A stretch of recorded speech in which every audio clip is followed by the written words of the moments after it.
बचना है तो। अब सबसे अहम सवाल है, ये मच्छर कहां पनपता है?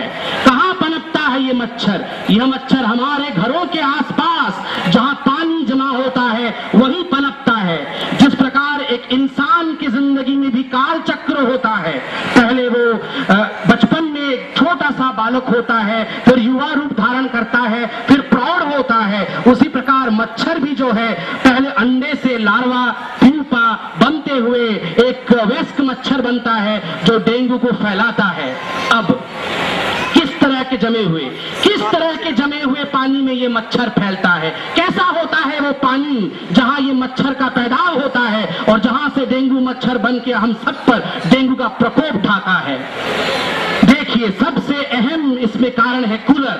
दिल्ली एक ग्रीष्मकालीन क्षेत्र है जिसमें ग्रीष्म का प्रकोप रहा है, अतएव घर घर में कूलर का प्रचलन है। हम सब कूलर का प्रयोग करते हैं और कूलर के अंदर जमे हुए पानी में ही मच्छर का सबसे बड़ा जन्म स्थान होता है। अतएव यदि डेंगू से बचना है तो इस पानी को हटाना होगा और कूलर को साफ रखना होगा।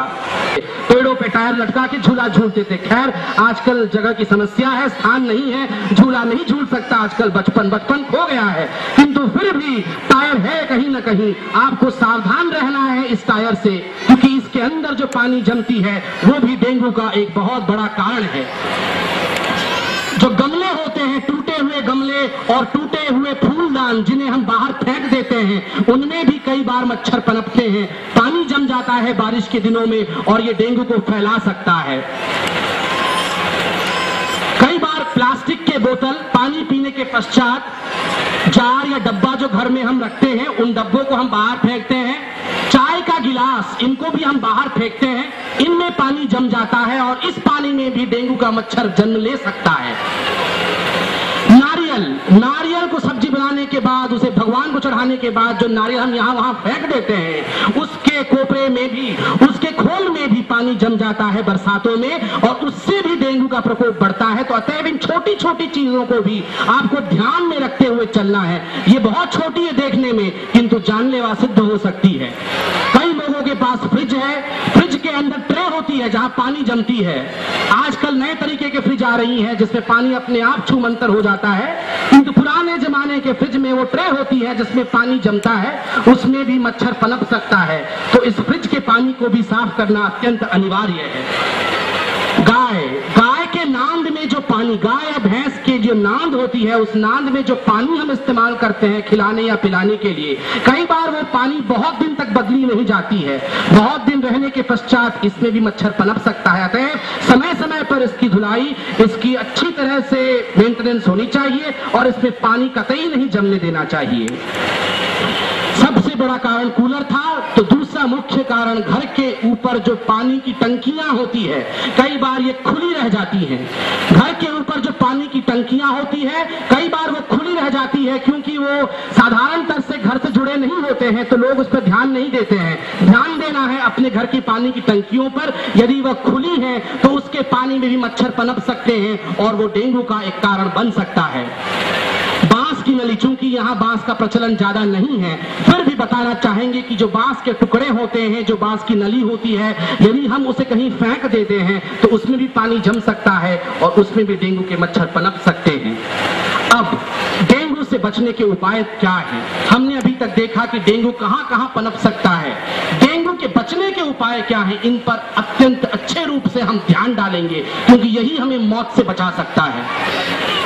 देखिए, नियमित रूप से कूलर के पानी को साफ करना, नियमित रूप से।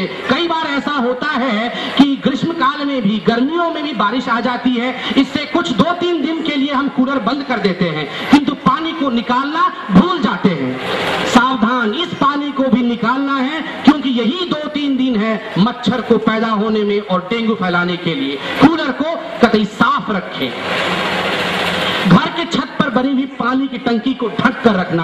आज ही आप जाके देखें, यदि पानी की टंकी खुली हुई हो तो उसे ढक दे, क्योंकि डेंगू पैदा होने में वक्त नहीं लगता है।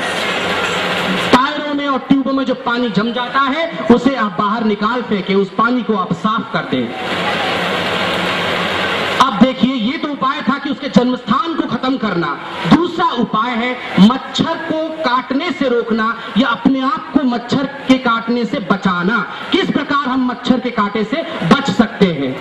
पहली बात तो है घर के अंदर साधारणतः ये जो मच्छर होती है डेंगू वाली, ये घर के अंदर रहते हैं, दीवारों में, घर के छज्जों में रहते हैं, बाहर नहीं रहते, घर के अंदर रहते हैं। इसलिए हमें चाहिए कि हम घर के अंदर छिड़काव करें। दवाइयां मिलती है बाजार में, आप लाके उन्हें छिड़काव करें, जिससे कि डेंगू मच्छर दम तोड़ देगा और आप डेंगू से बच सकेंगे। घरों की खिड़कियों पर जाली लगाना, खिड़कियों में जाली लगाना एक बहुत अच्छा प्रचलन है। इससे आप मच्छर को घर के अंदर आने से रोक सकते हैं। मच्छरदानी के अंदर रहना, रात को दिन हो, छोटे छोटे बच्चों को तो कम से कम मच्छरदानी के अंदर ही रहना चाहिए और यह कोशिश होनी चाहिए कि हम सब भी मच्छरदानी के अंदर जितना समय हो सके डेंगू सीजन के अंदर वही सोएं मच्छरदानी के अंदर। दिन में, जैसा कि हमने कहा था, डेंगू का मच्छर साधारणतः दिन में काट खाता है, रातों को कम काटता है।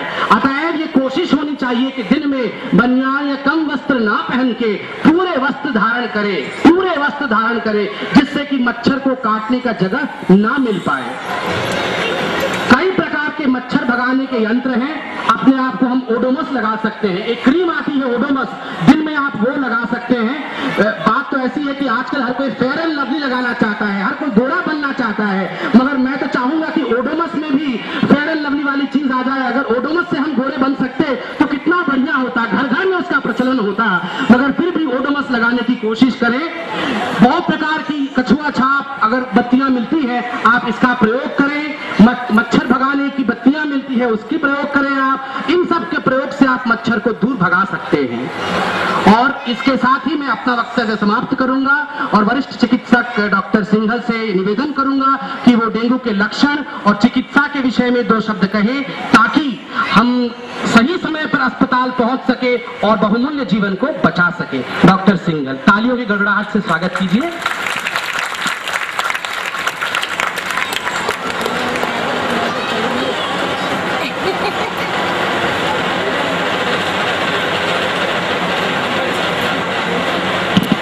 हेलो, शुक्रिया। मैं पहले आभार प्रकट करना चाहूँगा स्वराज का, जिन्होंने ये जागरूक अभियान शुरू किया है, और डॉक्टर पात्रे जी का और सारे चंद्रावल गांव के सब लोगों का जो इस जन जागरूक अभियान में सम्मिलित है और जो यहाँ पे जागरूक होने आए हैं। विषय जो है, जैसे डॉक्टर पात्रे जी ने अभी शुरुआत की है डेंगू के बारे में बताने के लिए। कोई 10 साल पहले आपको याद होगा दिल्ली में बड़ी हाहाकार मची थी डेंगू की महामारी के कारण। कोई 200-250 के करीब जाने चली गई थी, और सिर्फ कारण यही था क्योंकि उससे पहले इस चीज़ के बारे में कोई ज़्यादा ना आम लोगों को पता था, और डॉक्टर्स को भी उस वक्त तक बहुत ज़्यादा इस चीज़ के बारे में मालूम नहीं था। तो थोड़ी सी पैनिक वाली सिचुएशन हो गई थी, थोड़ी बड़ी हड़बड़ाहट हो गई थी कि इसको खून बह रहा है, खून देना है, खून नहीं देना है। तो उसके बाद इतनी दिक्कत नहीं आई, लेकिन शुरू में जो पहली बार जब ये डेंगू का प्रकोप आया था दिल्ली में, तब काफ़ी मारामारी चली थी और काफ़ी दिक्कत झेलनी पड़ी थी। आप सब लोगों को भी याद होगा, हमें तो ध्यान है ही। मेरा यहाँ पे अभी मकसद है कि डेंगू बीमारी के लक्षण और उसकी चिकित्सा के बारे में थोड़ा सा आपको जागरूक करूं कि डेंगू को कैसे पहचाना जाए कि एक मरीज जिसको बुखार हो रहा है वो बुखार डेंगू का बुखार है या कोई और बुखार है। डेंगू, आप सब लोगों को अभी तक थोड़ा सा अखबार पढ़ते पढ़ते, टेलीविजन देखते हुए ज्ञान हो गया होगा कि डेंगू एक बुखार है, जैसे डॉक्टर पात्रे जी ने भी बताया, और ये बुखार बिल्कुल एक वायरल फीवर की तरह ही हो सकता है।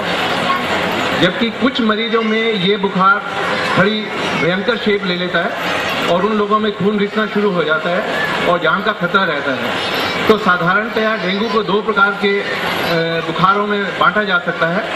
एक वो तरीका कि साधारण या मामूली डेंगू जिसको बोलते हैं, और दूसरा है डेंगू जो खूनी डेंगू जिसको बोलते हैं हम। खूनी डेंगू जो है वो थोड़े से छोटे बच्चों में ज़्यादा होता है और उसमें खून रिसने की संभावना ज़्यादा रहती है, ब्लड प्रेशर कम हो जाता है। साधारण डेंगू जो है उसके बारे में हम पहले जिक्र करते हैं।